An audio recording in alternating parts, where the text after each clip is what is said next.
What's the difference between linear and nonlinear systems in algebra? Imagine trying to solve a puzzle where some pieces fit perfectly in a straight line, while others create curves or complex shapes. That's a good way to think about the difference between linear and nonlinear systems in algebra. When you look at a set of equations, some form straight lines when graphed, and others create curves or more complicated shapes. Understanding this difference helps you choose the right tools to solve these puzzles more easily. A linear system in algebra is made up of equations where each variable is only to the first power. For example, equations like to x plus 3y equals 5, or for x minus y equals 7. When you graph these equations, they always make straight lines. The solutions to the system are the points where these lines cross. Solving linear systems is usually straightforward because you can use methods like substitution or elimination, which work well with straight lines and constant slopes. Now, nonlinear systems are a different story. They include at least one equation where a variable is squared, cubed, or multiplied by another variable. For example, an equation like x squared plus y squared equals 9, which is a circle, or y equals x squared, which is a parabola. When you graph these, they form curves instead of straight lines.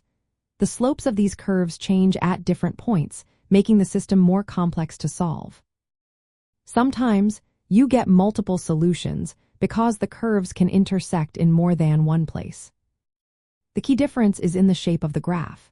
Linear systems always make straight lines, and their solutions are where the lines meet.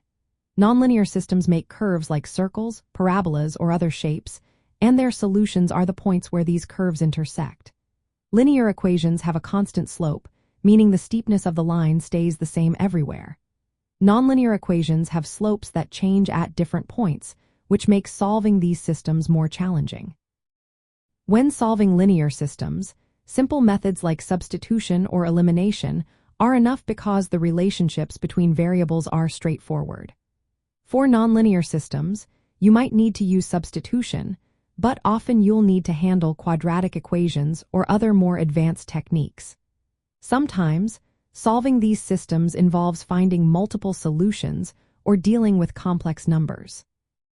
Knowing whether a system is linear or nonlinear helps you decide how to approach solving it.